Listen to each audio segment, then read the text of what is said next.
nous ont légué les colons, cette pathologie qui a fait que jusqu'à aujourd'hui nous soyons dans ces désordres. Vous savez, lorsque l'homme blanc voudrait partir, il a su que l'unité était quelque chose de très important. Et si ces gens doivent être unis ou ces gens devraient être unis, ça serait leur force. Alors, il a laissé une pathologie des clivages. Certes que vous allez comprendre que dans les luttes politiques congolais, il y a deux clivages qui se sont manifestés. Il y a ce qu'on appelle les nationalistes et les pros-occidentaux. Alors, les nationalistes et les pros-occidentaux ont fait qu'il y ait cette bagarre-là jusqu'à aujourd'hui.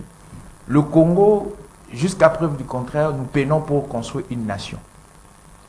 La nation congolaise, c'est d'abord la nation d'une manière générale, c'est une manière collective de vivre ensemble. Une manière de bannir les clivages et d'avoir une appartenance identitaire, que ce soit dans l'histoire, que ce soit dans la culture. Et vous allez comprendre que le Congo, avec son accession à l'indépendance, n'a pas construit une nation, mais a construit d'abord un État. Et la question de la nation est venue après.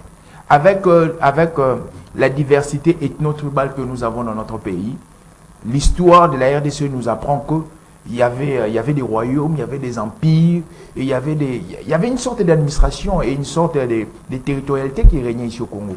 Alors, il a fallu d'abord construire cette nation. Alors, parce qu'au-delà de la nation, la casquette juridique qui est l'État vient couvrir. Mais nous n'avons pas construit la nation. Nous avons construit d'abord un État. Et nous avons peiné. Alors, c'est pourquoi vous allez comprendre que dès les premiers pas de l'État congolais, il y a eu une dislocation d'abord pour que l'État congolais y soit.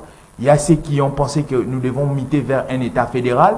Il y a ceux qui ont pensé avec Lumumba et les autres que nous devons muter vers un État unitaire. Et après, nous sommes partis avec les sécessions katangaises, les différents guerres, la sécession katangaise. La sécession katangaise soutenue par qui? Il ne faudrait pas se voiler, soutenue par les Belges et les Américains. Lumumba, par son élément nationaliste, est parti vers les communistes. Donc vous allez comprendre que moi je pense que c'est un plan machiavélique qui a été déjà bien arrangé depuis la nuit des temps. Mais alors, 63 ans après, ces plans continuent toujours à arranger.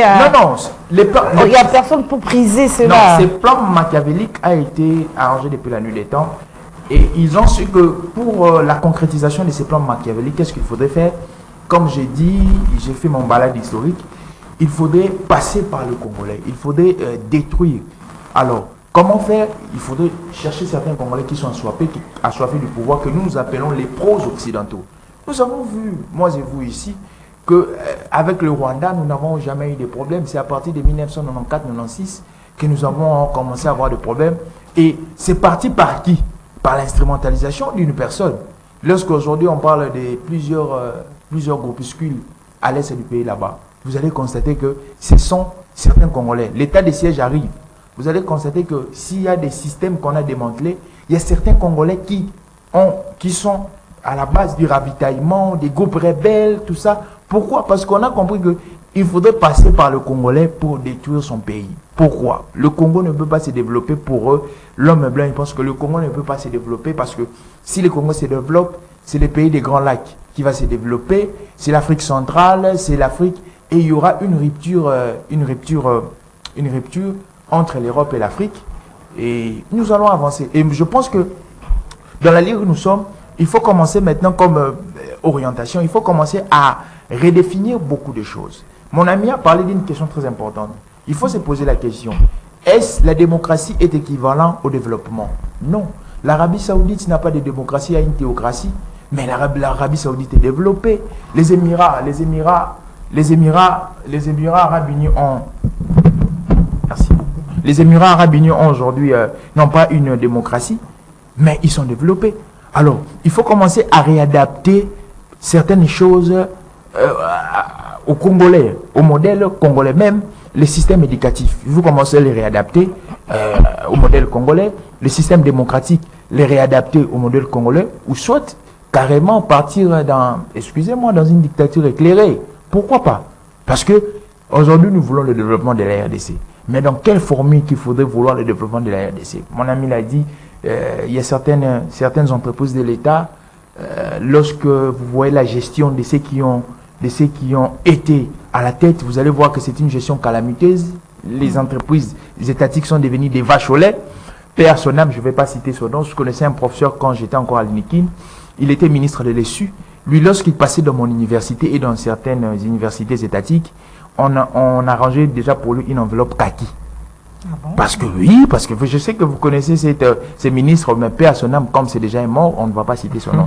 Donc aujourd'hui, dans 63 ans, moi je pense que nous devons faire un diagnostic sérieux et nous devons passer par la restructuration de beaucoup de choses. Lumumba a dit une chose, que l'histoire de Congolais ne sera écrite nulle part ailleurs qu'ici. Et moi j'ai toujours emprunté un passage biblique pour un peu le dévier. J'ai dit que le salut des Congolais ne venait ni de l'Orient, ni de l'Occident, mais des Congolais eux-mêmes.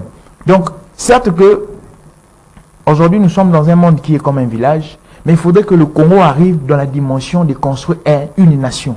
Si nous n'arrivons pas dans la dimension de construire une nation, nous serons toujours dans les dislocations, nous serons dans les discours pamphlétaires, nous serons dans la dimension du tribalisme, du séparatisme, et tous ces mots-là bénéficient à l'Occident. Parce que c'est l'Occident qui vient puiser, parce que c'est l'Occident qui vient détruire, et ce sont nos mamans, c'est nous qui perdons, les chômages s'accroît, la pauvreté s'accroît, et c'est au bénéfice de l'Occident, je pense. Voilà, la situation actuelle aujourd'hui, c'est qu'il y a vraiment des divisions. Il y a des divisions. Et pourtant, il y a une seule cause qui devrait nous unir, c'est le retour de la paix à l'est de la République démocratique. Parce que si nous étions dans une dimension où la nation primée, nous avons construit une nation congolaise, vous allez comprendre que il y a certaines choses allaient être spontanées. Je donne un exemple.